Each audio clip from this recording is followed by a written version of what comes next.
Conclusa la procedura per il deficit, la Grecia rimane monitorata dall'Unione Europea, ma non tutti pensano che la crisi sia finita. Nuovo nome della Macedonia, la trattativa tra Skopje e Atene si avvia a conclusione tra contrasti e speranze. Nell'anniversario dell'uccisione dei nostri 3 colleghi, a Mostar un incontro sulla libertà di stampa in Bosnia. La storia di Francesco Tirelli che a Budapest salvò dal genocidio molti ebrei nascondendoli nella sua gelateria. Ha raccontato sul set il conflitto nella ex Jugoslavia l'attore croato Rade Šerbedžija, premiato al Trieste Film Festival.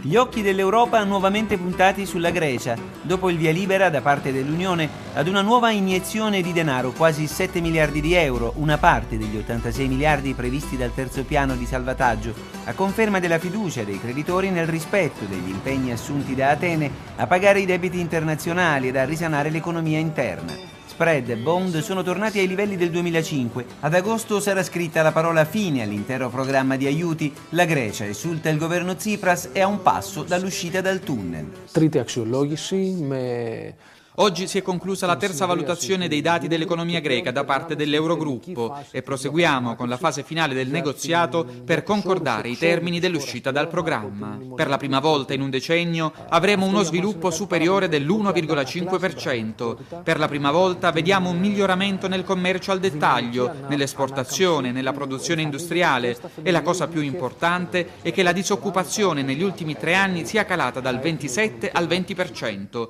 con la creazione di 320.000 nuovi posti di lavoro. L'ottimismo del governo non è condiviso però dalla popolazione, stremata dopo 7 anni di sacrifici. Fare sacrifici per il bene del popolo greco è giusto. Il problema è che i debiti ed i sacrifici continueranno per tanti anni. Per questo mi sarei aspettato un miglioramento della situazione economica. Io non credo che ad agosto vedremo una differenza perché la situazione è pessima, c'è disoccupazione ovunque, l'economia è allo sbando, pertanto non dobbiamo aspettarci granché dal futuro. Contro l'ultimo piano, lacrime e sangue, ci sono state nuove proteste e manifestazioni di piazza. L'ultima la scorsa settimana, quando il Parlamento ha votato il nuovo pacchetto di riforme che ha limitato fortemente il diritto di sciopero e concesso ai creditori, quindi alle banche, la possibilità di mettere all'asta, anche online, i beni dei debitori inadempienti sul fronte dei mutui e delle tasse. Si parla di 40 miliardi di euro solo per i mutui non onorati. Nel quartiere anarchico di Exarchia, i collettivi autonomi organizzano la controffensiva, le aste elettroniche delle case pignorate che avvengono tramite gli studi notarili. Abbiamo scelto di creare un coordinamento centrale per affrontare il problema, per avviare azioni legali e di protesta, soprattutto contro i notai. Allo stesso tempo cercheremo di coinvolgere quanta più gente possibile in questa battaglia di solidarietà. Il governo sostiene di voler colpire con i nuovi provvedimenti solo i debitori che giocano sulla pelle del popolo. Nessuna casa popolare è messa in pericolo dal processo di risanamento del sistema bancario, mentre per i grandi debitori e per i furbi che non pagano i debiti e che si sono arricchiti a spese dei contribuenti, bene, ora grazie alla determinazione di questo governo sappiano che dovranno pagare. A chi saranno vendute le decine di migliaia di case con i prezzi crollati dall'inizio della crisi di quasi il 50%? Di certo a chi è interessato ad ottenere, come previsto da una legge del 2013, il permesso di soggiorno. Basta investire 250.000 euro. Cinesi e russi sono in prima fila per acquisire proprietà a prezzi stracciati e mettere un comodo piede in Europa.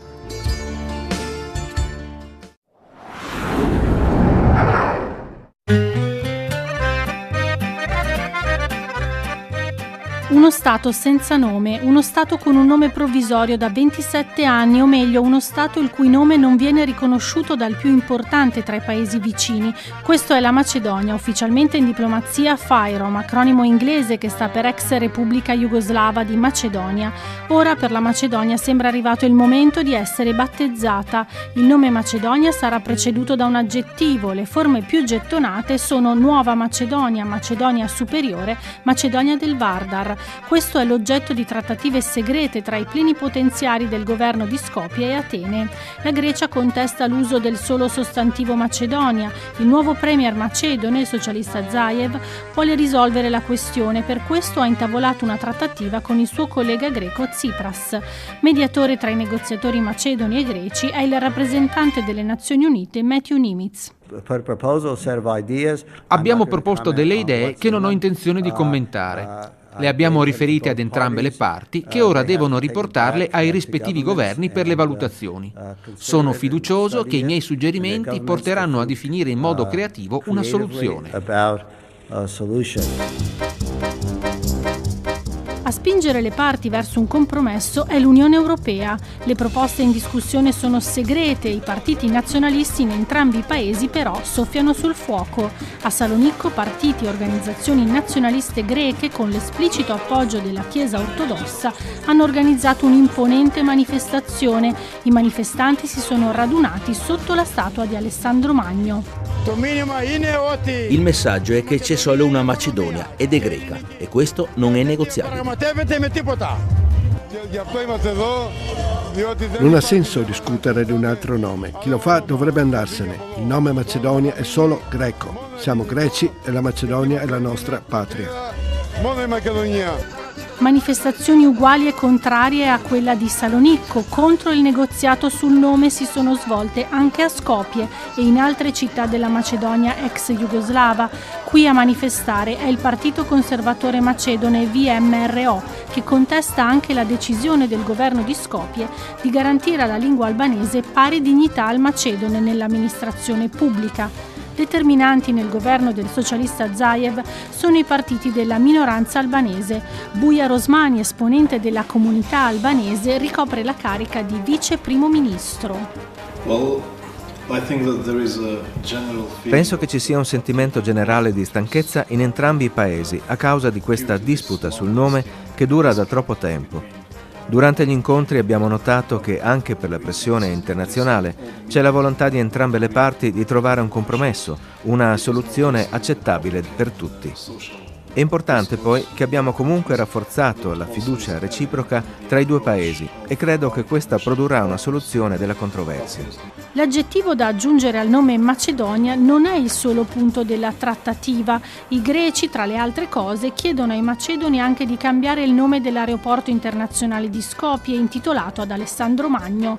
Il governo Zaev si sarebbe anche impegnato a smantellare gli edifici e i monumenti finto-ellenisti, molti fatti letteralmente di cartapesta e cartongesso con cui il precedente governo conservatore ha addobbato la capitale. Propugnando il culto degli antichi re macedoni dell'epoca alessandrina, il conservatore Gruevski voleva rinforzare l'identità nazionale macedone.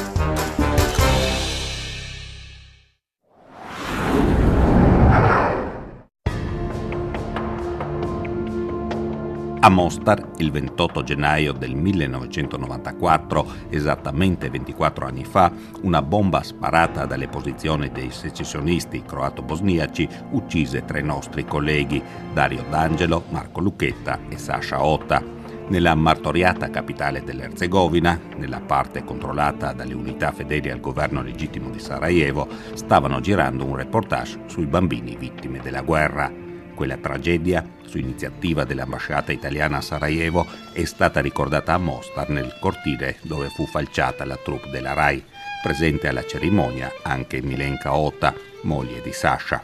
Io ero ancora molto giovane e trovandomi lì, sola, spaesata con un bambino di 3 anni, a cui poi è stato anche difficile spiegare come e cosa era successo, e l'ho tenuto nascosto per più di un mese in varie maniere e il bambino, che ormai è un ragazzo, mi ha dato tantissima forza per superare, perché qualcuno doveva crescerlo assolutamente e in assenza del padre rimanevo solo io. E devo ringraziare i miei 2 suoceri che non ci sono più. L'ultima cosa, io sono credente, anche questo è stato un deterrente al dolore. I nostri giornalisti hanno voluto raccontare i problemi della società veri in quel momento e sono stati coraggiosi. È un coraggio che serve anche oggi ai giornalisti della Bosnia-Herzegovina per raccontare il loro mondo, per guardare avanti. In memoria dei colleghi caduti è stata organizzata una tavola rotonda sulla libertà di stampa in Bosnia ed Erzegovina. I rappresentanti dei giornalisti bosniaci hanno lamentato la forte pressione della politica sulle redazioni, le condizioni economiche misere e anche le continue aggressioni, sia verbali sia fisiche, che devono subire. Nel 2017 ci sono state almeno 77 aggressioni ai danni di giornalisti. Numerosi sono stati anche gli attacchi verbali e le espressioni di odio. Cerchiamo di proteggere i giornalisti sia dal punto di vista legale sia di garantire la loro sicurezza fisica. A Mostar, a più di 2 decenni dalla fine della guerra, tra la comunità bosniaca musulmana e quella cattolica croata continua a persistere una divisione di fatto. Un corteo nuziale di auto è preceduto da una bandiera musulmana. Sul monte Hum, da dove probabilmente è stato sparato il razzo che ha ucciso Lucchetta, Ota ed Angelo, giganteggia una croce che i musulmani percepiscono come una minaccia. A Mostar la quasi totalità degli stabili ricostruiti è stata finanziata da paesi donatori. L'Italia è stata particolarmente generosa, come generoso è stato l'impegno del volontariato del nostro paese. Frutto di un progetto di collaborazione è anche Link, organizzazione che riunisce circa 150 piccole imprese familiari. L'associazione Link è un'associazione degli imprenditori che è stata nata nel 2001 grazie a un progetto del COSPE di Firenze che è stato finanziato da parte del Ministero Italiano degli Affari Esteri. Questo progetto è stato durato quasi 5 anni. Dopo l'associazione ha continuato a lavorare da sola. Malgrado le difficoltà economiche, la vita continua e soprattutto tra i giovani ci sono segnali di speranza. L'organizzazione dei giovani liceali per la giornata dell'abbraccio ha organizzato un flash mob davanti a un grande centro commerciale. A finanziare l'iniziativa è stato proprio il centro commerciale che non fa distinzioni etniche tra i clienti. I liceali hanno sfruttato l'occasione per chiedere la cancellazione della divisione etnica nelle scuole e nei programmi didattici. A Mostar a guidare i liceali è Habiba Achkar, una ragazza decisa. Vogliamo restare qui, ci dice, non vogliamo emigrare, vogliamo ricostruire la nostra città, costruire la Bosnia ed Erzegovina.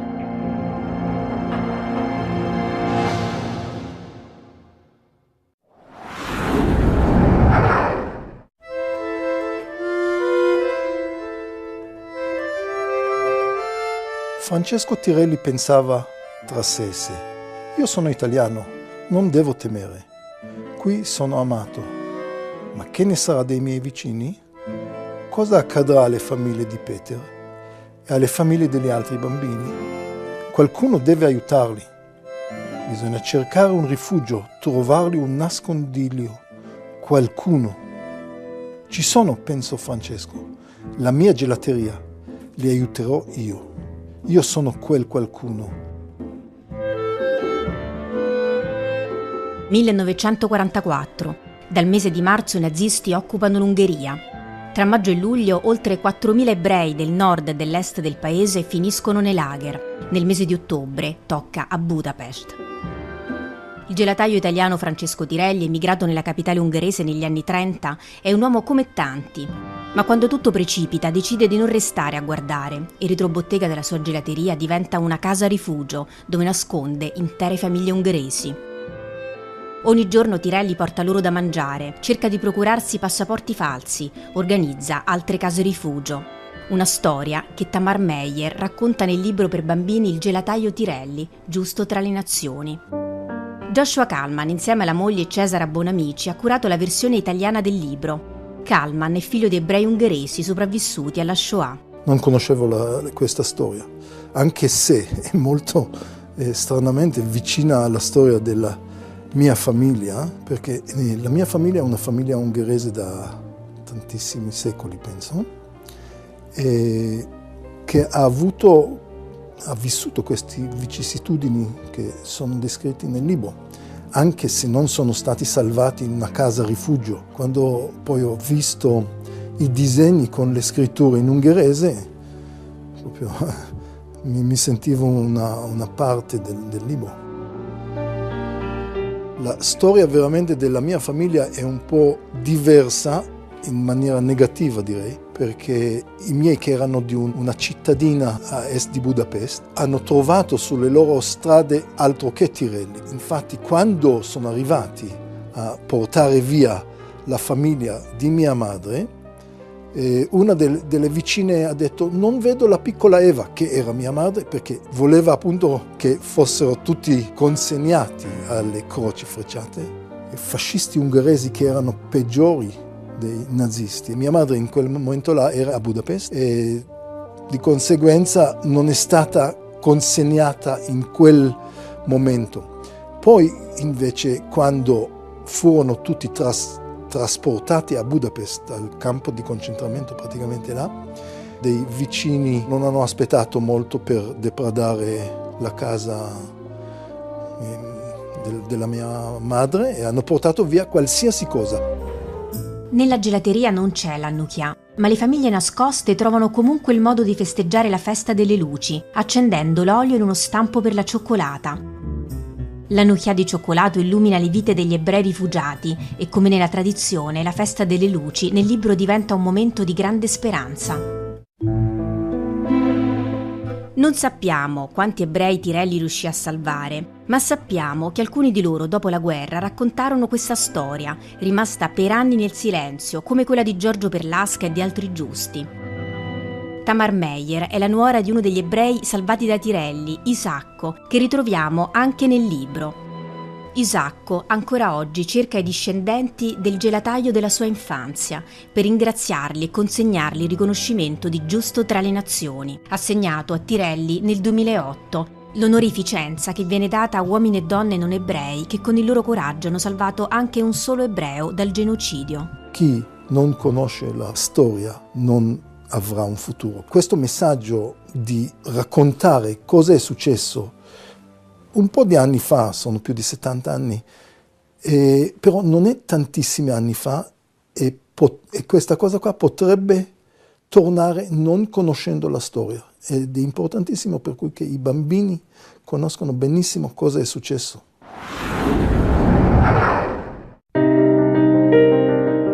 Sui palchi dell'ex Jugoslavia, da Zagabria a Skopje, passando per Belgrado e Dubrovnik, era il re incontrastato, Re Lear, il cui paese è andato in frantumi nella guerra fratricida che ha dilaniato la Jugoslavia e che Rade Šerbedža ha raccontato al mondo nel film Prima della pioggia, diretto dal macedone Manchevski.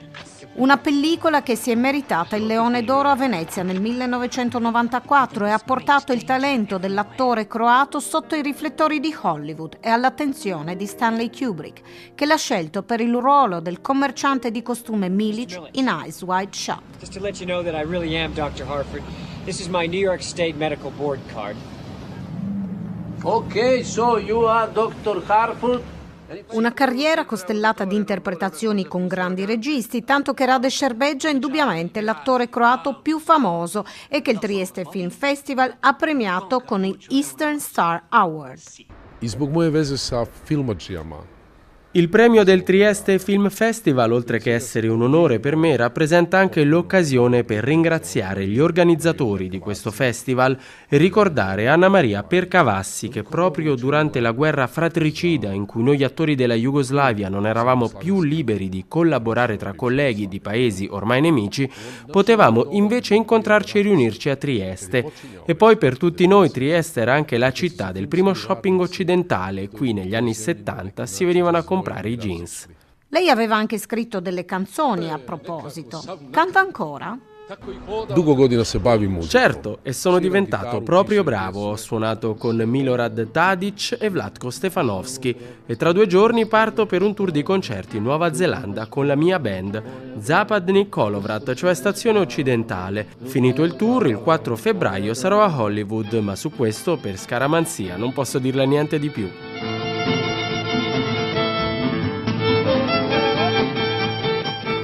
Hollywood e l'industria del cinema sono stati scossi dal caso Weinstein. Che idea ha lei a proposito?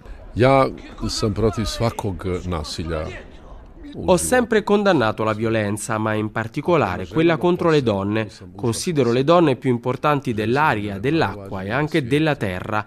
Il mondo del cinema però è selvaggio e chi vi lavora lo sa. Ancor di più mi duole sapere che ci sono giovani donne che subiscono le molestie dei loro capi mentre lavorano in un bar, in un negozio, in un ufficio o in un qualsiasi altro posto di lavoro. Il teatro resta però una passione di Rade Sherbedja. Ha fondato assieme a sua moglie il festival estivo Ulysses alle Isole Brioni, l'arcipelago nel nord Adriatico, un tempo residenza esclusiva di Tito. L'obiettivo è di creare in riva all'Adriatico un festival teatrale internazionale.